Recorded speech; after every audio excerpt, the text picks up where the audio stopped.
Okay, welcome to another Florida End of Life Doula Alliance monthly Zoom meeting. Today's topic is about building your doula community. So we're going to learn today about establishing a doula collective in your area, creating more community with Sally Gabriel, who is one of the founders of the Sarasota Area End of Life Collective. Yeah, hi. I'm in Sarasota. I've been here for approximately 26 years. I left for a couple of years and moved to Minneapolis during COVID. And I got into this work because I had bad experiences with both my parents dying. And also I took care of a friend a couple of years later in Florida and saw what it could be like if things were better. So I've always been interested in the field of gerontology. I trained as a gerontologist. Been a social worker. I've worked in banking. I'm a health and life coach. I have a lot of different fields that I've been involved in. And I have training from ANELDA and doula givers. I'm actually going to do the University of Vermont training in the summer. I like to see all the different trainings, what they're like. And I'm doing a grief program at Grief Education with David Kessler right now. I've got 2 more weeks to go. So I'll be a grief educator. And so one of the things that we did in our area when I first got here is I realized as I started my own business that we really needed support. And I was volunteering at hospice, and it's a lonely business without support. And I know the birth doulas figured that out a long time ago because they started collectives. So what I wanted to share, and again, I have a presentation just because it's easier and it'll be easier to go through with you and it'll be more organized. I'm an organized person. So I'm going to pull it up on the screen. Weird lighting. So this is our logo. We are the Sarasota Area End of Life Doula Collective, and our tagline is educate, advocate, serve. And then this is a picture of our doulas. I was hoping some would be here today, but we have some issues with time, and I'll tell you more about that. Obviously, that's me. But we have Melanie. Many of you may know Melanie Ellerkamp. She does pet doula. Lauren Hearn, she and I are the co-founders, and she's about to have a baby in a couple of weeks, so she's going to be out for a little bit. Wendy Rose and Tony Bolin. We have another person who will be joining soon. We'll have 6. So that is all pretty positive. I'm going to I'm just going to kind of give you general information about end-of-life doula collectives, and then tell you a little bit more about the history of our collective and where we are today, kind of weave that in together. I was going to say to hold questions, but because we're such a small group, obviously if you have something you want to ask or say, please just go ahead and stop me. So first of all, just kind of a definition, so everybody's on the same page. What is a collective in general? And we are actually, it's defined as a group of independent death doulas, and we form one business together. And I stress the word independent because we each have our own business as well. And that's important. And we come together as a group, but we still have our own business. Not all groups work like that. And there are fees to join, usually annual, quarterly, or monthly. Ours are annual. And there is a pooling of resources. So we pool our marketing resources, we pool information, and there is going to be mutual benefit for all of us in setting up a collective. So what are the advantages? And again, some of this material comes from, there's a wonderful book that many of you may know about called The Doula Business Guide. And it's about, who mentioned there? I think it was Shelley. It's also for birth, postpartum, and end-of-life doulas. And it's by Patty Brennan, who is with NIDA. And I think she just did a workshop on businesses with NIDA. So I got a lot of information from her. And what the advantages are, of course, that you have a network of people and there's mutual support. You also have backup.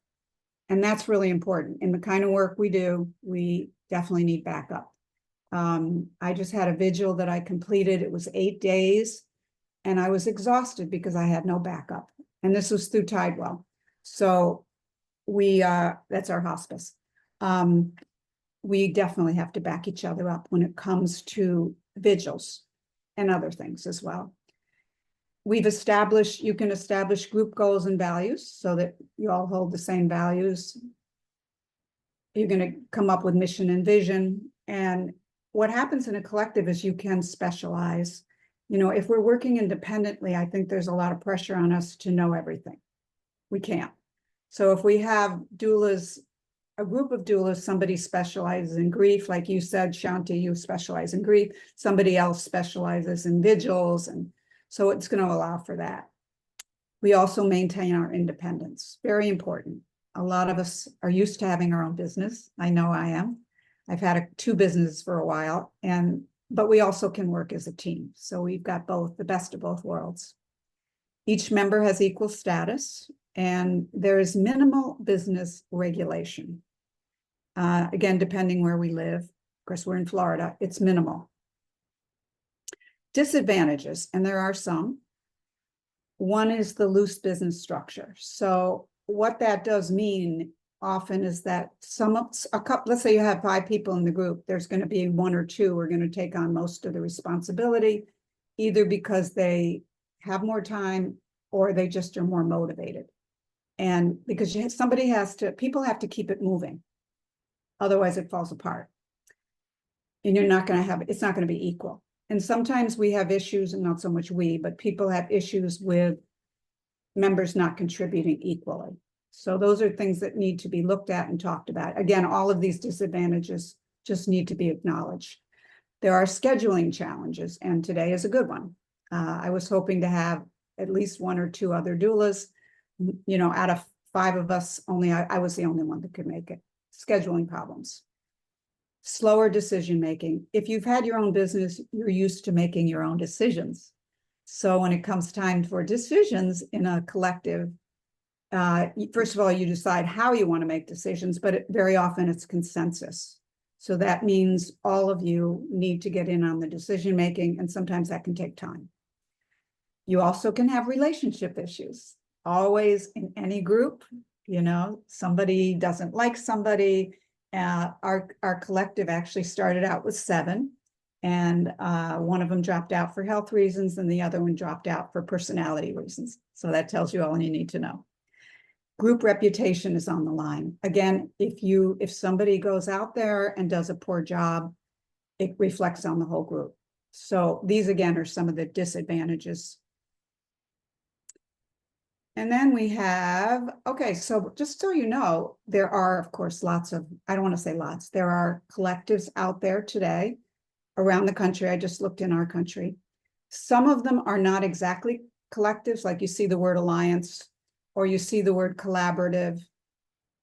And in these, the alliance of these people, the Bay Area, they're all end-of-life doulas. In the same with Philly, that's a collective of all doulas. Minnesota, they have people like I think Lissa was saying, people who are doing more than just end-of-life doulas. In our group, we're just end-of-life doulas. We're thinking in the future maybe of going nonprofit and adding in other other professions, but not yet. We're just starting out. So I just want to mention that some of these are not just end-of-life doula collectives.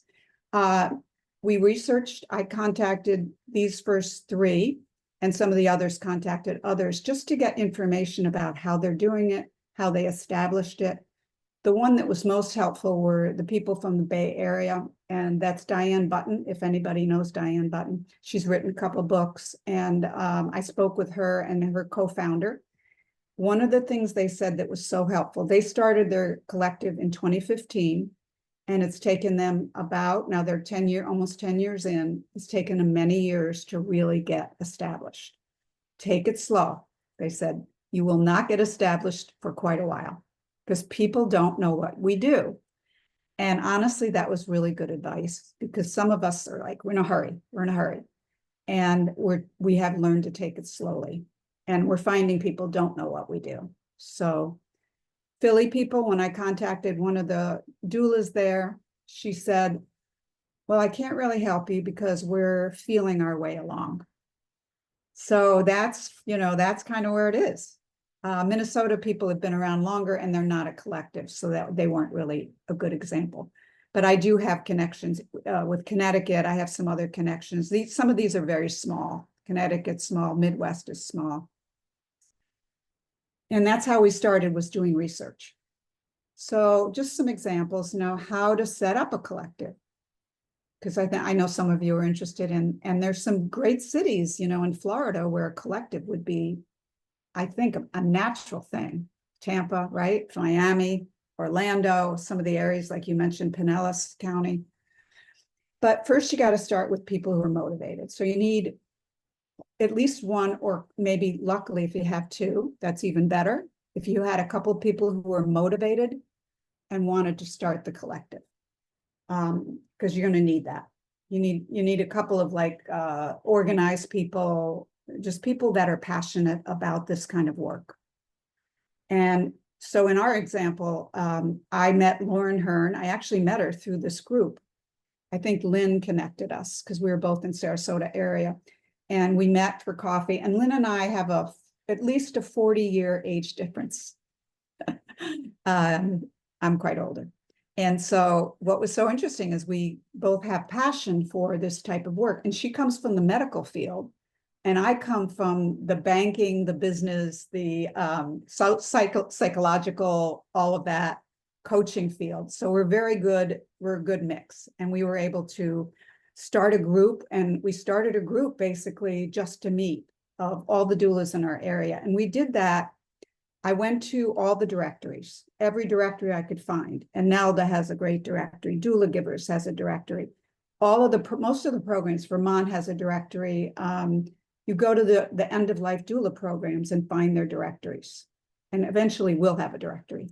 So I guess I have 6 or 7 directories that I will peruse. And if I see anybody in the 3 counties, Manatee, Sarasota, and Charlotte County, those are all within our purview, I will seek them out. And I'll send them an email, kind of, hello, we've got a group going and we're interested. Would you be interested in joining? We meet once a month.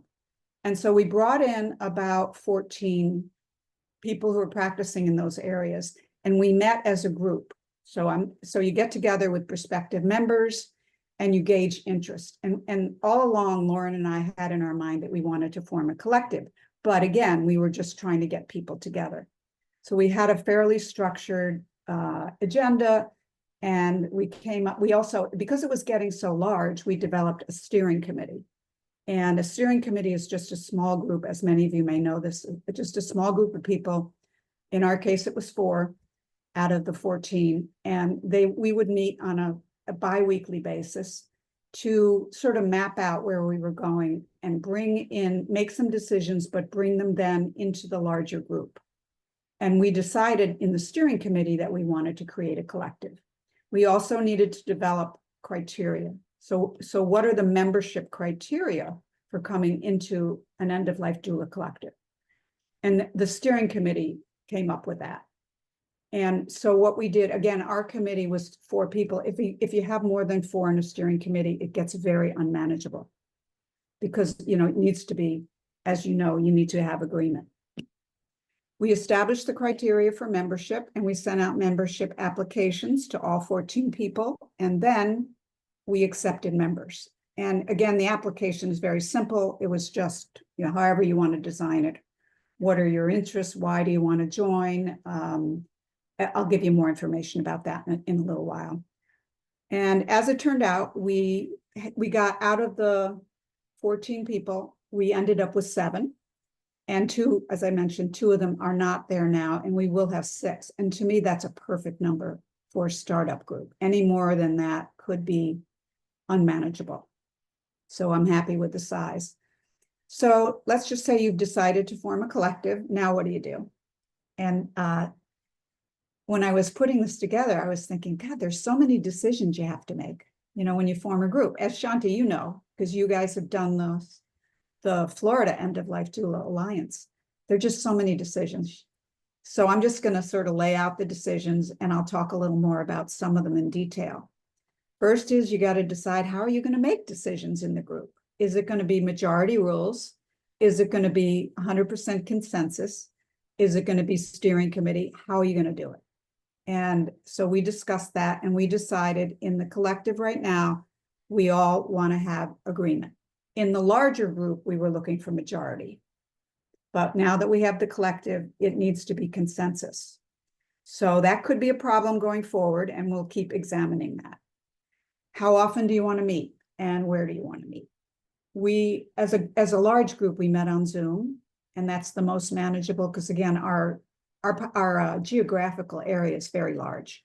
So we continue to meet on Zoom. We have had a couple of in-person meetings, but we only hold them during the summer because the traffic here is like, you don't even want to think about it. So Zoom is our major location, and we meet once a month. So you pick a time and how often. We can't always agree on the time, so we don't have this is what, the first Tuesday. We couldn't do that. So every time we meet, we pick the next meeting because everybody's got crazy schedules. You decide on a name for the collective, and then you decide on a budget. I'm gonna flush these out a little bit in a minute. Decide on a budget and then how much you're going to charge. You decide on a structure. So what kind of organization do you want? There's lots of different ways to go as you find out. Do you want a president? Do you want to, do you want to be really formal? Do you want to be loose? Again, you got some options. You decide who takes what job. And that's very much based on the time that somebody has and then their skills. What kind of work have they been doing? If somebody's never worked with finance, you don't really necessarily want to make them the treasurer. So you try to capitalize on people's skills, at least in the beginning.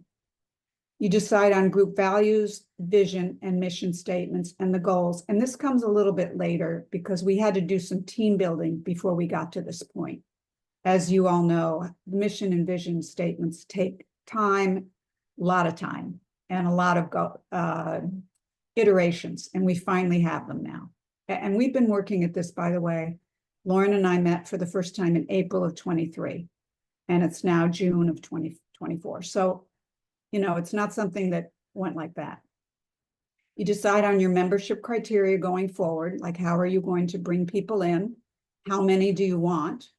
Do you want to have it large? Do you want to have it small? What are your goals in terms of a number of people?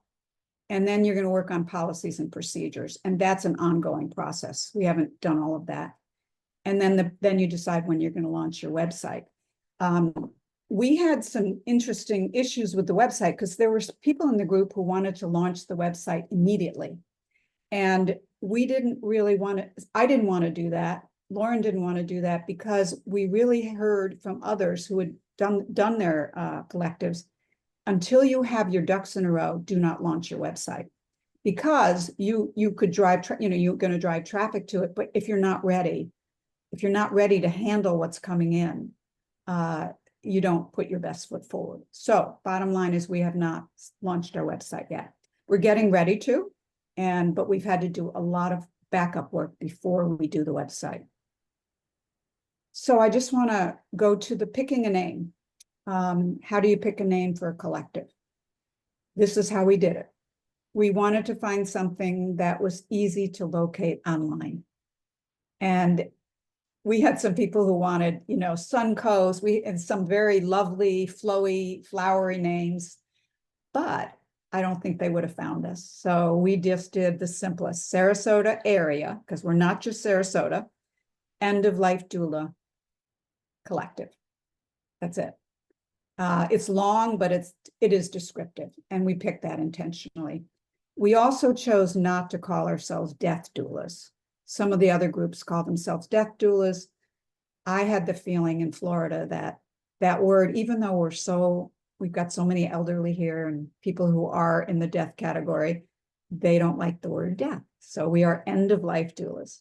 And you registered the name on sunbiz.com, as a business name. So the budget, the next step, or one of the steps, again, some of these are being done concurrently, is to find someone in the group with some experience doing finance work or pet budgeting, simple stuff. Somebody might have been on a board somewhere, someone might have worked in a bank, somebody has some accounting experience. You want to pick somebody with a little bit of experience. And then they create a budget. So for example, for us, we decided on how much we wanted to spend on marketing. And the first year, it's very minimal. We're doing our own brochures. We have a template for the brochure, but we're asking each of our members to buy the brochures for themselves, however many they want, because we don't have enough money in the budget yet. We wanted to keep the first year inexpensive. Of course, you got a website set up and your maintenance, and that's going to be the most expensive. For us, it's the most expensive in the first year. And then the name registration. So there are a couple of startup costs when you register your business and when you register your domain. So, again, it's not prohibitive, but there are expenses. And then if you want some consulting, and I'll tell you a little bit more about why we put that in our budget, or training fees, because as a group, we really wanted to work together and we thought we might need some help. So we have a little bit of money in there for that. And then based on your budget, you divide it up among the members, and we had 7 at the time. And our budget, I forget exactly how much it was, about 800. And we divided up among 7, but we didn't get 7. So we got 5, and we may have 1 more. So we'll have 6. And so our budget's a little bit less than we thought. And the extra comes out of the marketing. So again, the first year budget should be pretty simple. And that's how we're doing it. Next year, we'll regroup. Organizational structure. So we decided as a group, again, these decisions are made in our meetings, to keep it fairly loose. We didn't want to have a president at this point. We have a secretary. So I had been doing the minutes anyway throughout the beginning of all of this. So I had a fairly well-organized way of doing it. So I'm the secretary, and I do the agendas and keep the minutes and just try to keep things moving. We have a treasurer, and also because I have a background in banking, I took the treasury, and Melanie is my assistant. And that's another thing you want to have 2. So whenever there's money in an organization, people probably know this, you need to have 2 eyes on it at all times. So nobody ever asks you questions if you have 2. Marketing coordinator, Wendy has had experience in marketing. Melanie's doing social media for us. We have a website. We have a Facebook page so far. And what else do we have? We're going to work on LinkedIn. She'll do the link. She'll do all the social media. And then websites and brochures. Lauren's working on that.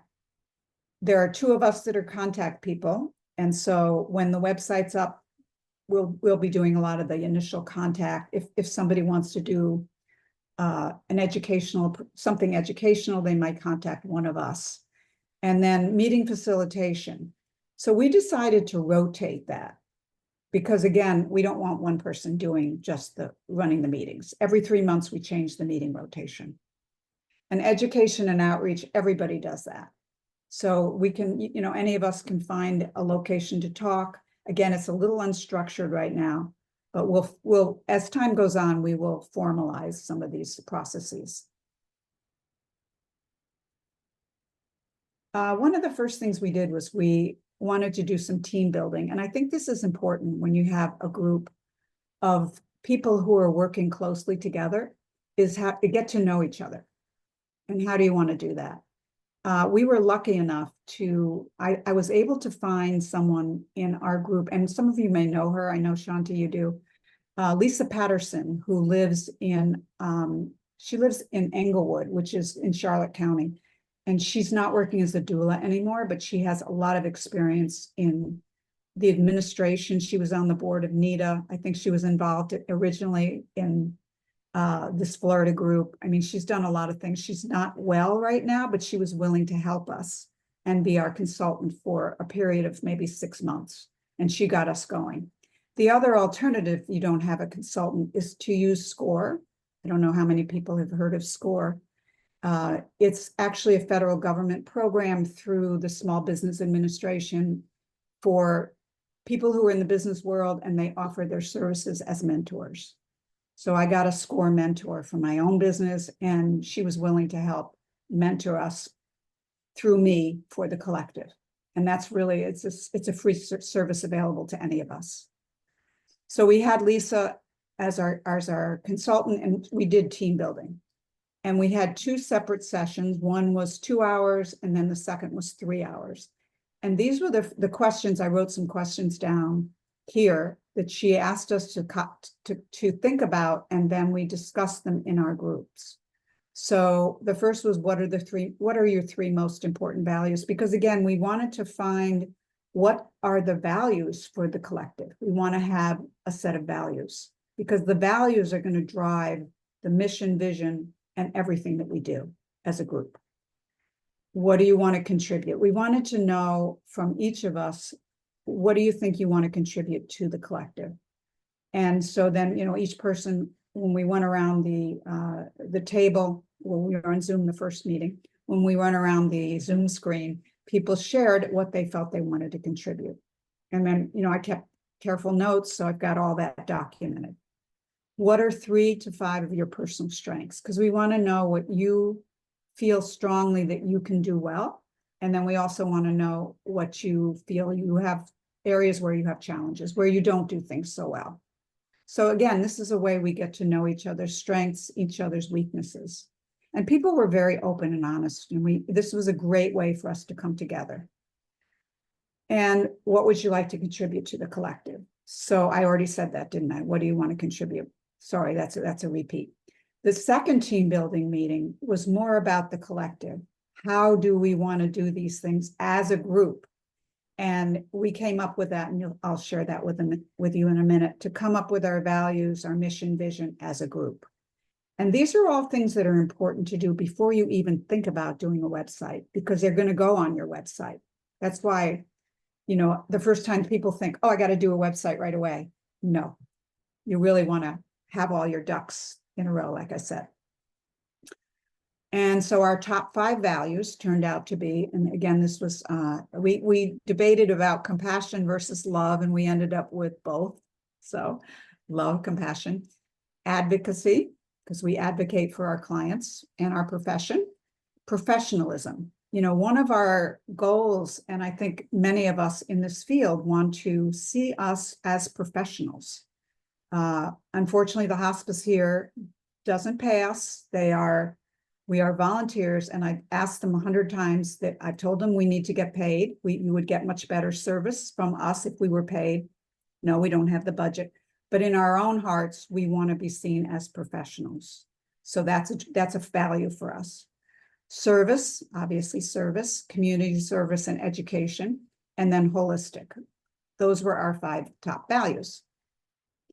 And then our vision. Let's see if I can read it. The vision statement. We seek to improve the end-of-life experience and change the conversation around death and dying by offering compassionate support and resources to all who need us in our community and beyond. So the vision statement is really your ideal. What is like the perfect, if you had the perfect world, what would you want to be doing? So this was our statement. And then we have a mission, and that's more like, what are you going to be doing? We said we're committed to providing compassionate and holistic non-medical support, promoting informed choices, enhancing the quality of care, and transforming the end-of-life experience into a reflective and meaningful journey for dying individuals and families.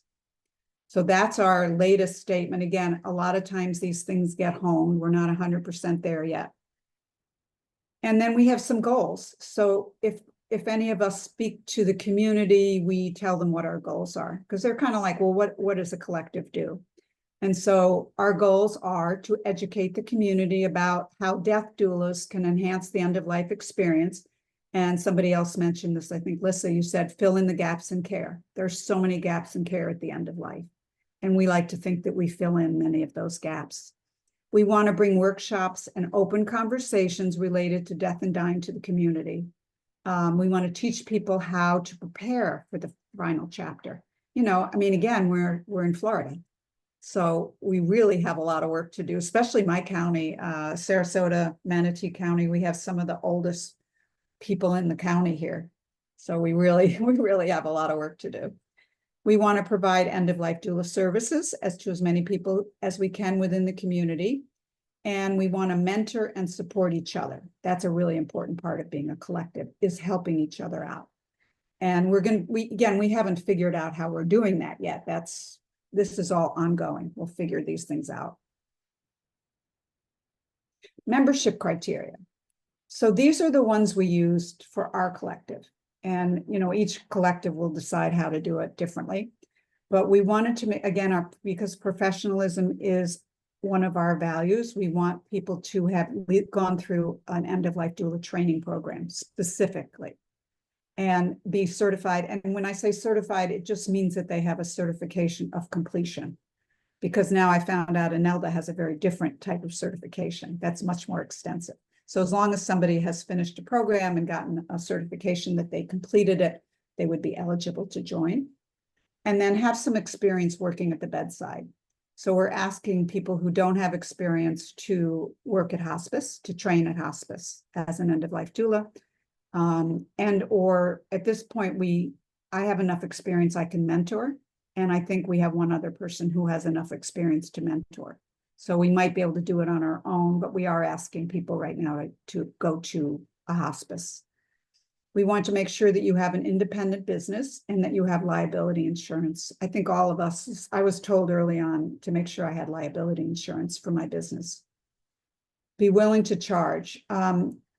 Now, we had a sticking point with that because in the beginning, we had some doulas who joined our meetings in the county and they didn't want to charge any money.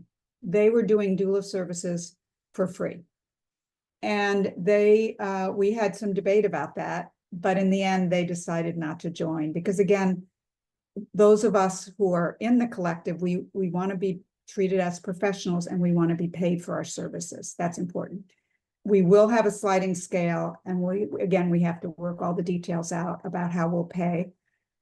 People have their own businesses and they can charge what they want, but we'll probably have a rate for the collective. So any clients who come into through the collective, we will charge the same rate. People who join need to have time availability. And this one's hard to determine, but you'll find out quickly. Some people have no time and can't do the work. And others have a lot of time. So we want to make sure people have time. We want them to attend 8 out of 12 meetings a year. Some groups have have fewer requirement. We really feel like people need to be at the meetings. We want to make sure they attend the team building workshops. If they come late, if they come into the group later, all of them are recorded. So we're going to ask them to view them on Zoom and or work with one of the members to come up to speed. And then the collective dues right now for the year are $120. We also want people, I mentioned this, they're going to need to pick up and also distribute our collective brochures on their own financially. They're not expensive, but because we can't afford that yet. And the last one, this was added by one of my clients, my coaching clients, who's a lawyer, and he said, you got to make sure they're not convicted of a felony. So I wanted to add that, and I won't make a joke, but there could be a joke there. Policies and procedures. So this is a difficult area, and we thought, oh, this will be easy, but we're working our way through this right now. How should the group documents be retained? Simple questions. Right now, I have them all, but that's not going to work long term. We got to get some way of retaining them, maybe in the cloud, or have other people. We'll figure that out. We need a marketing and PR strategy. We have some ideas, but we're going to ask our marketing people to come up with a strategy going forward, maybe for the next year. We need to create, this is another important piece, create an intake system for clients.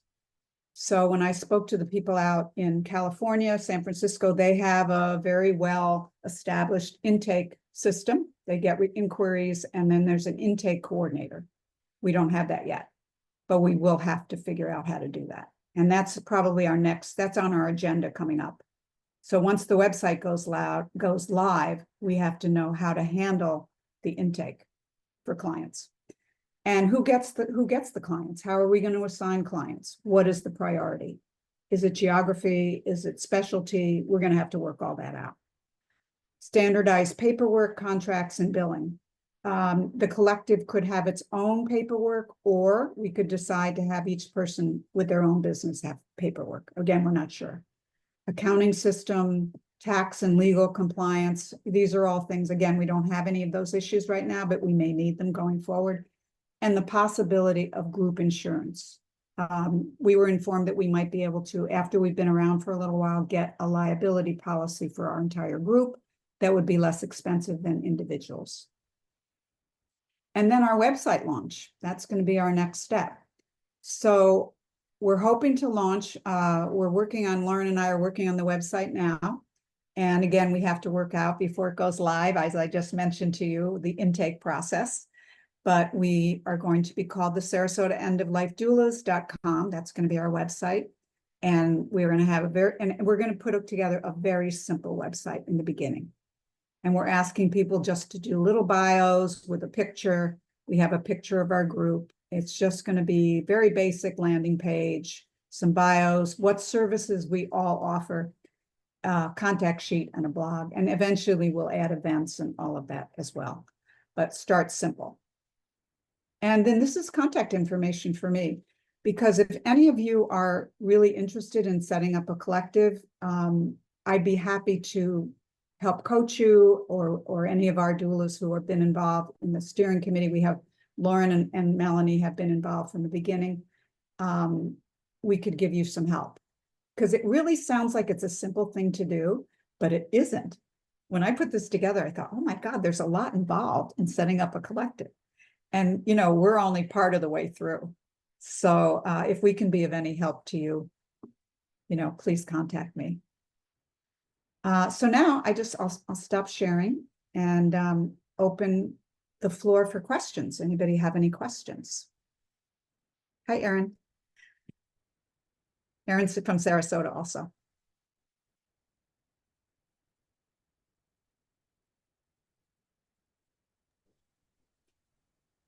So I had a question. We were saying that you went to the, you did an 8-day vigil, and that was with Tidewell. So that was as a volunteer, as a doula volunteer. And so that's because you are getting your experience with them, and sounds like a lot of volunteer work, a lot of. I haven't gotten too many. I've gotten some inquiries from, in my private business. I haven't done a lot of outreach yet because I'm kind of working with the collective. So I happened to have a lapse where I didn't have a private client, and I thought, oh, I'll do a vigil, and because I like to volunteer my time. And it was going to be I was told by hospice 2-day vigil. They are so wrong. This guy, he lasted 8 days. God bless him. So that's why. Yeah, it's hard to predict, isn't it? You never know. I just want to say that the advice you're giving makes so much sense to so many different organizations that I've belonged to through the years, with the personalities and the financial issues and not everyone pulling their weight. And I really appreciate that you're putting it out there up front so people who get involved know. And that's definitely something I'll take into consideration when we get this started in Broward.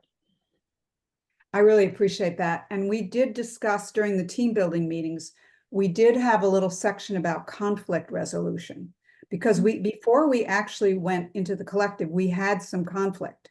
One of the members, somebody who didn't join, created, it created conflict, and we weren't sure how to deal with it. I don't know that we did such a great job. She ended up not joining. And then after that, we decided as a group to talk about it and said, we need to be upfront. If there's a personality issue, please talk to that person individually. If you can't resolve it, then bring it to the group. Everything needs to be out in the open. So important, because we want our clients to be that way. So we need to do it with each other. It's a good point. When you guys are accepting members, have you guys made contracts for the collective for each member that's there? It's a wonderful thing. That's a fabulous idea. No, we haven't, and I need to make a note of that. We have not done that. Highly recommend. I know of people who've done things. I know there are doula situations, and the reason I ask that is because they don't call it a collective, it is a business, but you can't have your own individual business when you are involved in a group business situation. That's just the birth doulas that I know. And in the contracts, So really think about this and how you'd want to do this. There's pros and cons to this, but it's about like not joining other collectives for X amount of time or having NDAs. I highly would suggest NDAs, especially if they're going to bounce from collective to I collective. don't know what that is. Can you say what that is? Non-disclosure agreements. Thank you. Yeah. Just so in case you have a person who's going to kind of bounce around different places and only use it for their own specific needs and not so much the needs of the group or for, you know, the greater community. That's the purpose. It's something to think about and look at. I'm sure there's tons of examples online, but I mean, one of the businesses that I know, they have it set up so it's like if you work with them and you disclose your business with them, then you can't be in another group for 2 or 3 years. Yeah, I'm going to look into that. I actually have, I'll get a SCORE mentor who's a lawyer and talk to them Yeah. about it. Collectives Yeah. are a little odd. They're a little odd. People don't quite understand them so well. Yeah. But I'm going to definitely look into that. Thank you for bringing that up. Yeah, absolutely. I just my first thought. Appreciate it.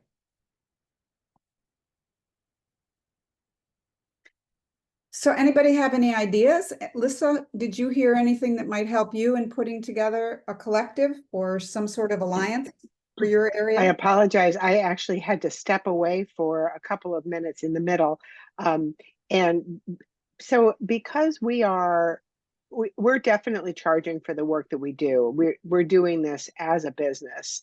And because of the variety of our backgrounds and disciplines, we're all pretty much on the same page about what we're looking for out of the business and what each of us brings to the party and what each of us is willing to do or not do. And we're giving each other the depth and breadth and the leeway to not be cookie cutter and yet to hold to a standard of what we provide.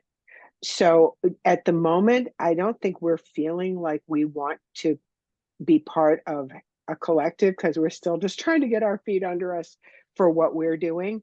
And we've hired a company to put our website together. We have, professional headshots are done.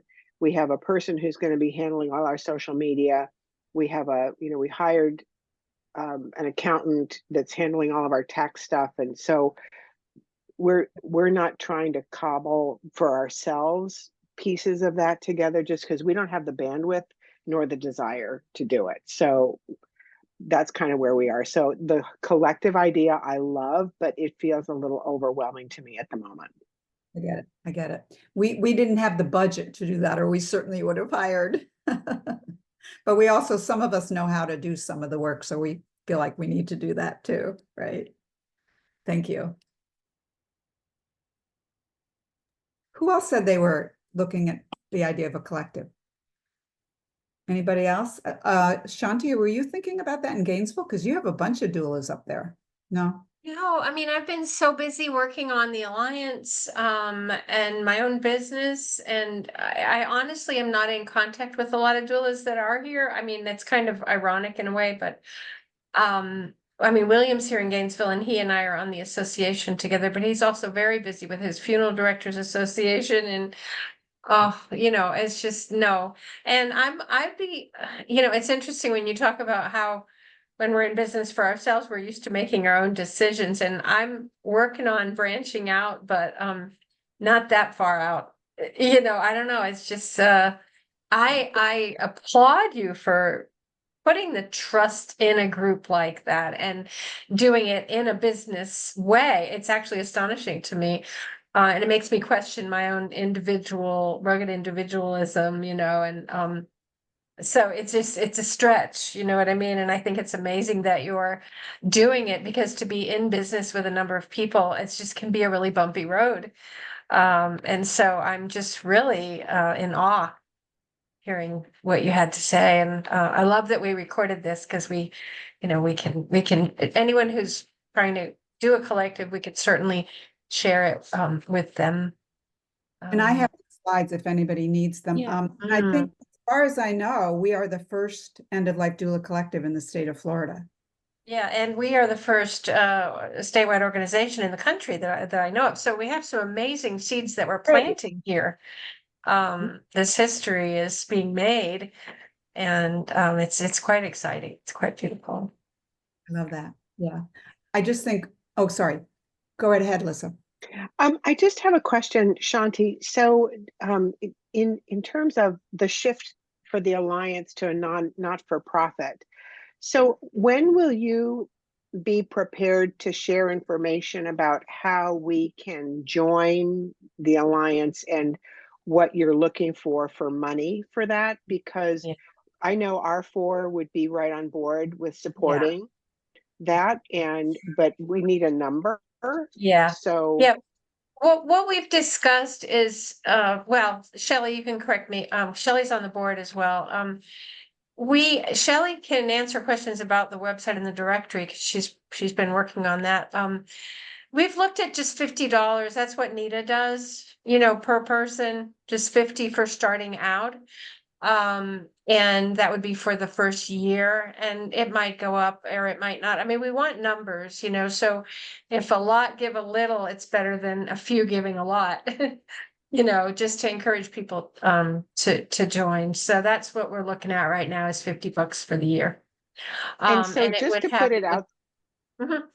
just to put it out there, Shanti, so in the process, and just for your thinking, and Shelley as well, so as you're doing this and because you want numbers, perhaps give an opportunity for scholarships so that for persons who are in a position to pay more, that Mhm. for persons who are not in a position to pay but really want to participate, to be Mhm. able to do anonymous scholarship opportunities if people need that sort of help, so that we can to help to support you and to build the energy behind it. Yeah, I mean, that sounds smart. And sometimes sliding scale is a good way to go too. But I think in something like this, sliding scale might be a little too confusing. But in my own business, when I do scholarships or donate my services, I ask people to donate to someone in the community their time. They don't have to give me their time, but to do something for someone and kind of let us know who that is and just get a certain number of hours of community service as a trade, because it benefits us to help others, and it just generates that energy of generosity and activity and connections, and so it's kind of a win-win situation. This website and this directory has been a long, slow process for us at the Florida level, and we've had a turnover of our board members and different things and going on, and so we do have 3 new people now, which are Christine and Shelley and Megan, and that's very exciting because there's new energy coming in and coming up, and it's just really a good time for us. In the beginning, we were meeting every other week. I mean, twice a month, every other week. And then we went to once a month, and I mean, I kind of prefer more often because you get things rolling, but I have more time. So, I'm able, and some were just feeling the pinch of time. But when you go just once a month, it just definitely slows down the process. So, but we also welcome, energy and input from anyone who wants to give us their ideas, because we send out these emails and we love to get them back too, so we know who's around. But thank you for that, Lisa. Shelley, do you want to share anything? About the membership stuff or something else? Can't hear you. Hold on. Say it again. You're muted. Oh yeah, right. Yes. Membership stuff? Okay. So we have plans for the membership things. One of them is that, we want to keep it simple right now. For the $50 membership, you do have a spot in the directory for the year. But we would like to be able to have it too, where you can still access information and meetings and things in the past. That's something that we're going to be another perk to doing memberships. And then we would like to, in the future, have tiered memberships that we're going to be figuring out as well for whoever wants to support Fielda at that time. I do love the idea of the scholarship stuff too. Thank you. That gave me a lot of different ideas that now I can share with other people in meetings and stuff as I think about it. So that was great. Thank you. I really appreciate it. And yeah, and then another membership category would be the affiliate associated businesses. That anything around end of life, or it could be elder law attorneys, it could be funeral homes. We haven't really we haven't hammered out all the details on it, but to be welcoming other businesses to be available and be found on our site. So Yeah. Well, I have kind of a non sequitur question, but since I have you all here, I'm just curious. For those of you who do strictly end of life doula work, are you able to kind of quantify roughly the time frame in which you take on your clients? Like I mean, are you getting them a year before they die, 3 weeks before they die? Are you able to say an average? I can. I'm getting them very close to dying. Now, I want to qualify. Once in a while, I'll get a private client who wants advanced care directive work, like coaching about, like, one of them has a great fear of death. She's not dying immediately, but she wants help on doing her advanced directive. That's rare. The clients I get through hospice are mostly pretty quick at the end, not early on, because many of them don't go to hospice early on. So I would love to get them as soon as they're diagnosed. It hasn't really happened yet, for me personally. yeah, I'd piggyback and say it's right when like a week or something like that before a person goes, or like a couple days. Very, very quick. Which is really interesting because, if the premise and the heart of wanting to do the work is to provide teaching to help people to prepare, it doesn't really give you the runway to do that, does it? Part of our work will be education. We're going to be out there talking to people, doing advanced care directives, and then always explaining what an end-of-life doula does and when is the best time to hire. We have a brochure that says, when is the best time to hire a doula? And it says right there. Yeah. So again, I think it's education more than anything else right now. Truly. Yeah. Thank you.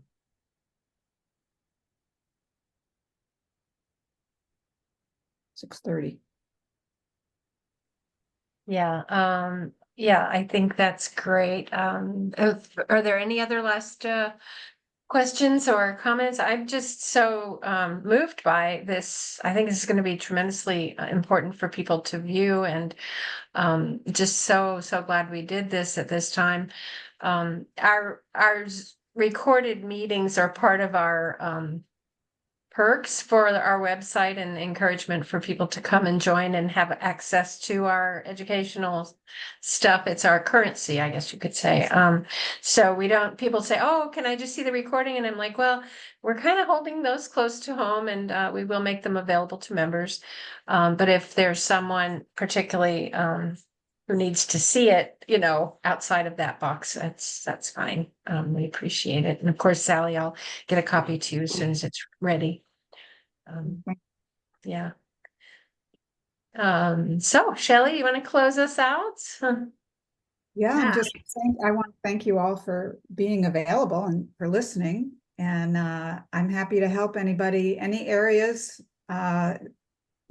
Many of us in the doula group will be happy to advise others because we're all in this together. We're just a little ahead. That's all. We're feeling our way. So thanks for this opportunity.